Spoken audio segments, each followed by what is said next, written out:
Good morning student, welcome to my channel ICIC coaching क्लासेसमध्ये मी आपले सर्वांचे हार्दिक स्वागत करतो. विद्यार्थी मित्रांनो, मी तुम्हाला इयत्ता 8वीचे गणित शिकवत आहे. आपण सर्वांनी या गणिताचा चांगल्या पद्धतीनं सराव करावा.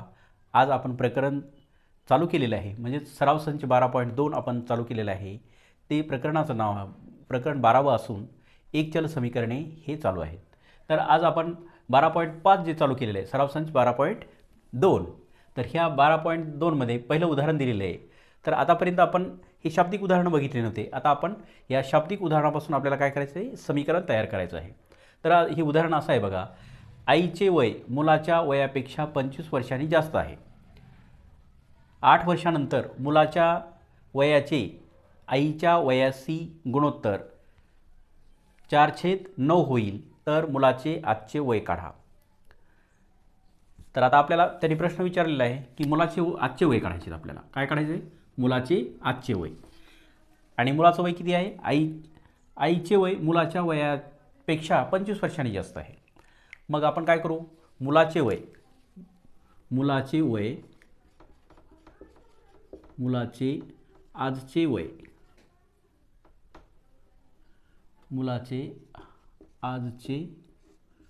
वय एक्स मानू.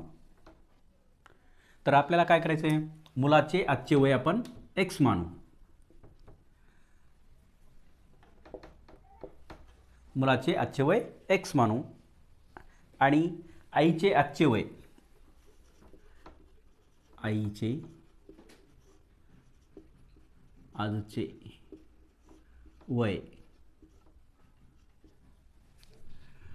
मग आपण काय केलं? मुलाचं वय किती धरलेलं आहे? एक्स धरलेलं आहे. मग आईचं वय किती आहे? जास्त, 25 वर्षांनी जास्त आहे. म्हणजेच एक्स अधिक 25 हे काय झालं? आईचं आजचं वय झालं. हे आईचे आजचे वय. एक्स अधिक 25 हे आईचे आजचे वय. मग आता आपण 8 वर्षानंतरची आता विचारले त्यांनी परत. 8 वर्षानंतर मुलाच्या वयाचे आईच्या वयाशी गुणोत्तर काय राहील? 4/9. तर मग आता मुलाचे 8 वर्षानंतर वय, मुलाचे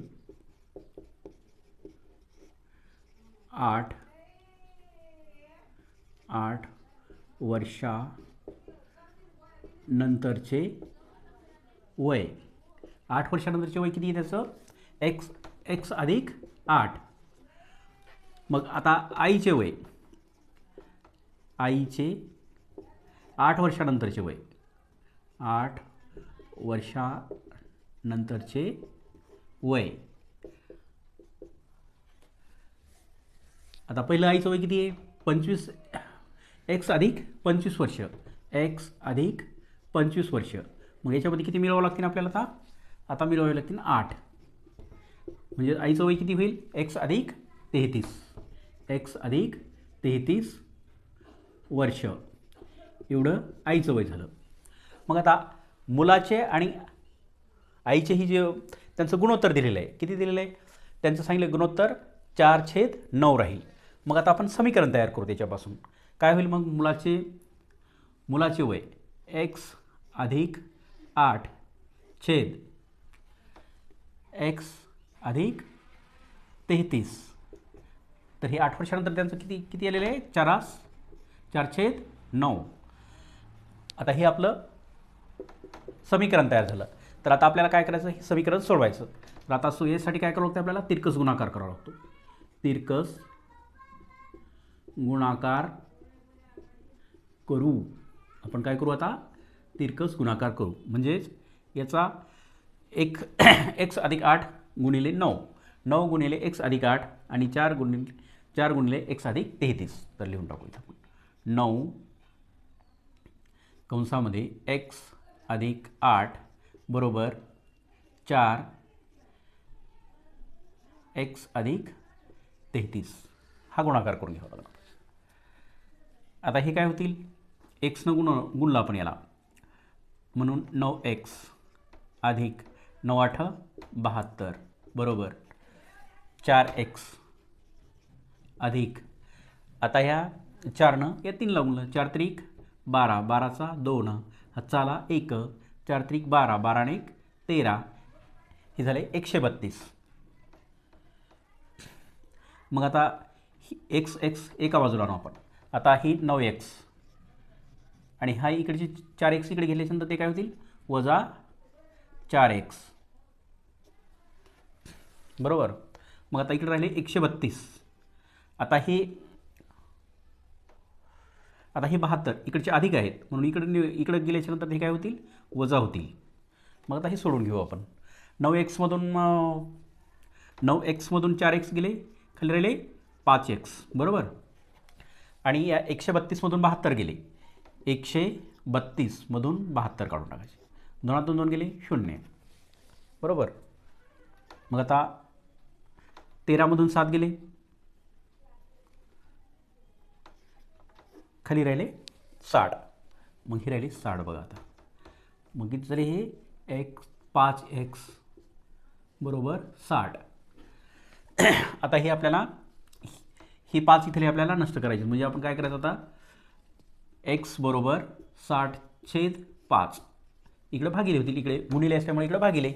मग हे होतील 5 1 5, 5 1 5, 5 2 10. म्हणजेच एक्सची किंमत किती आली, एक्सची किंमत 12. म्हणजेच मुलाचे आजचे वय किती, एक्स मानलं ना आपण, मुलाचं वय एक्स मानलं आणि आजचे वय आपल्याला काढायचं सांगितलेलं आहे. तर मग एक्सची किंमत किती आलेली 12. म्हणून मुलाचे आजचे वय बरोबर 12 वर्ष.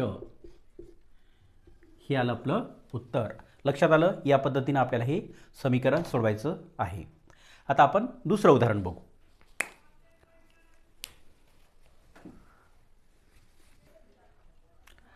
तर हे दुसरं उदाहरण आहे बघा आपलं.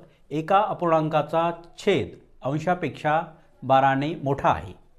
त्याच्या अंशातून 2 वजा करून व छेदात 7 मिळून तयार झालेला अपूर्णांक 1/2c सममूल्य होतो. तर तो अपूर्णांक कोणता. आता आपल्याला अपूर्णांक विचारलेला आहे, तर तो अपूर्णांक आपल्याला याच्यातून शोधून काढायचा आहे.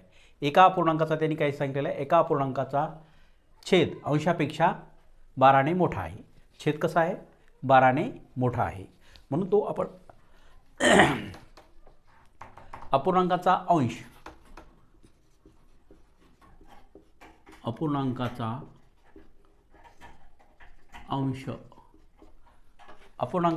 आपण x मानू.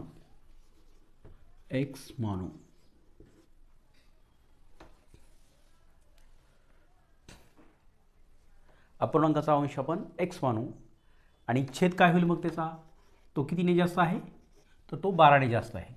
छेद मग काय होईल आपला x अधिक 12.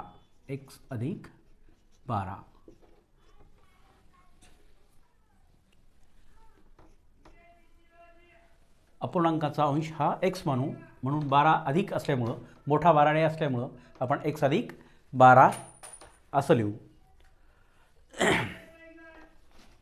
तर तो अपूर्णांक, अगोदर आपण तो अपूर्णांक घेऊ. तो अपूर्णांक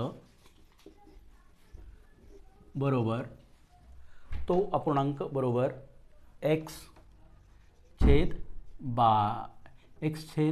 x अधिक 12 हा झाला अपूर्णांक. आता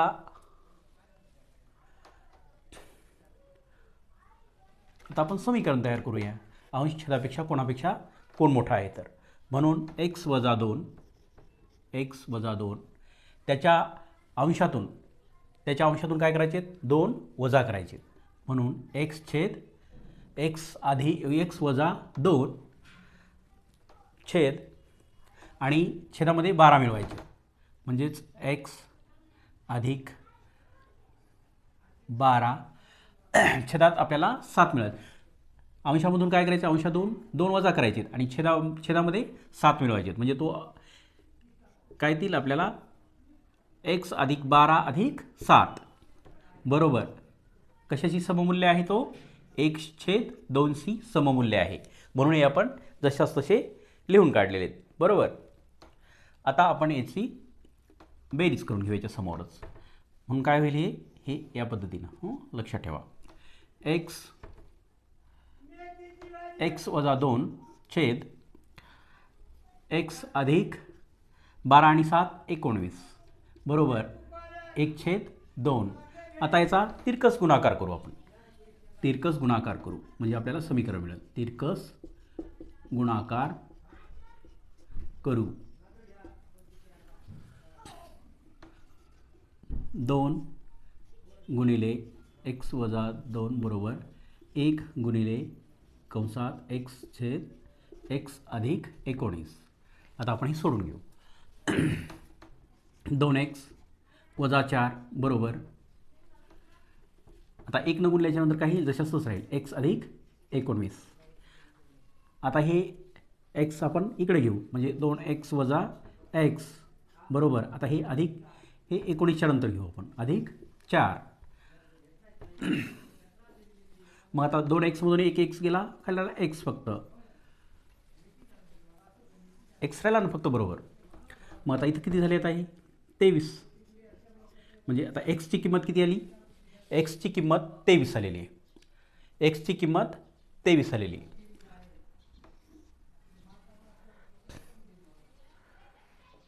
मग अपूर्णांकाचा अंश हा काय आलेला आहे. अपूर्णांकाचा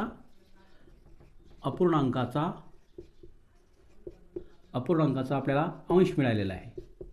परंतु आपल्याला काय विचारलेलं आहे तो अपूर्णांक विचारलेला आहे. आपल्याला संपूर्ण अपूर्णांक आपल्याला काढायचा आहे. मग अपूर्णांक कसा आहे तो तर अपूर्णांकाचा अंश हा आहे. तर छेद किती आहे. छेद बरोबर एक्स अधिक 12 हा छेद आहे. तर मग आता याच्यामध्ये आपल्याला काय करावं लागेल याची किंमत ठेवावी लागेल. कोणाची एक्सची किंमत ठेवा. एक्सची किंमत किती आलेली आहे 23 म्हणून लिहा 23 अधिक 12 बरोबर 35. 23 अधिक 12 बरोबर 35. मग अंश किती आलेला आहे. अंश आलेला आहे 23 आणि छेद किती आलेला आहे 35. म्हणजे तो अपूर्णांक कोणता तर तो अपूर्णांक हा आलेला आहे 23/35. तो अपूर्णांक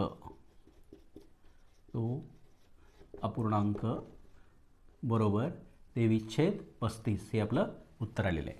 आता आपण तिसरं उदाहरण बघूया.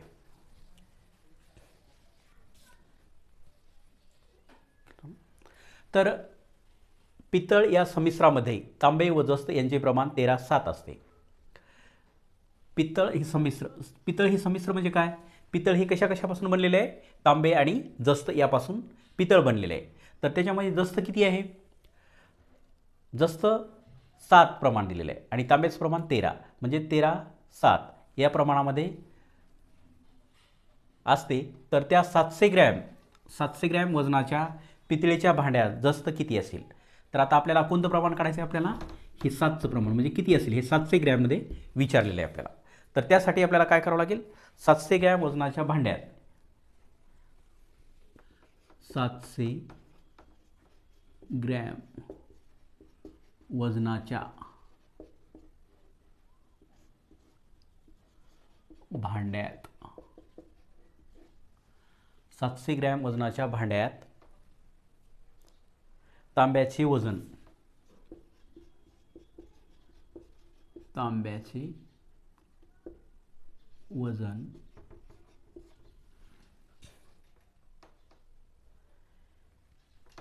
किती होईल याचं तांब्याचं वजन 13x व जस्ताचे वजन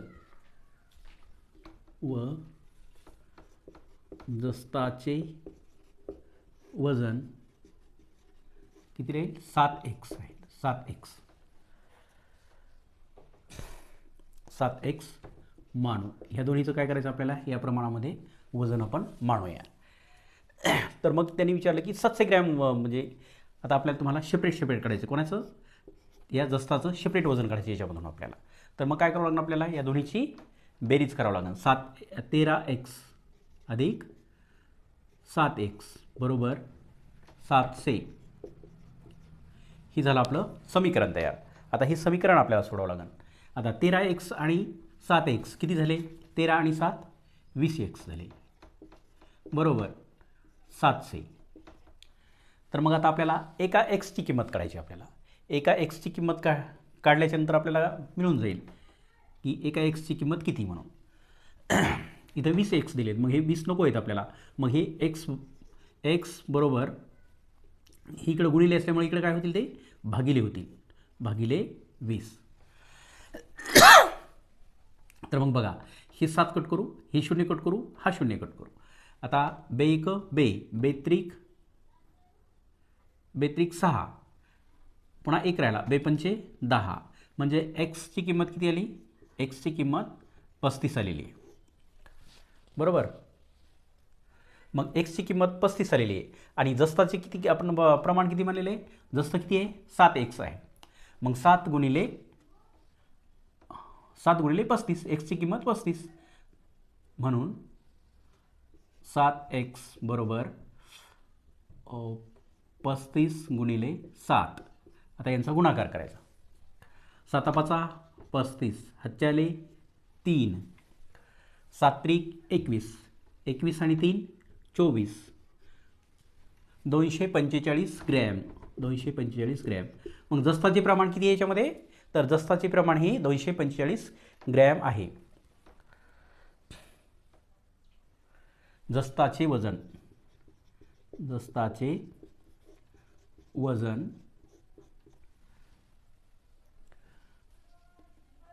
बरोबर 245 ग्रॅम, हे आपलं उत्तर आलेलं आहे.